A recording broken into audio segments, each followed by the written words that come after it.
విద్యార్థుల భవిష్యత్తుకు దారి ఎక్కడ? చదువుల తల్లి సరస్వతి నిలయంలో కీచక టీచర్.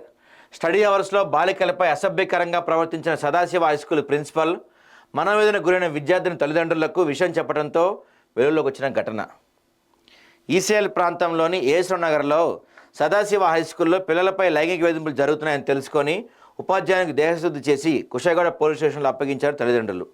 మేడ్చల్ జిల్లా విద్యాబుద్ధులు నేర్పే నిలయాన్ని దేవాలయం సమానంగా పోల్చుతుంటారు. గురుబ్రహ్మ గురు విష్ణు అనే పదానికి విలువ లేకుండా పోతుంది కొంతమంది నీచుల వల్ల.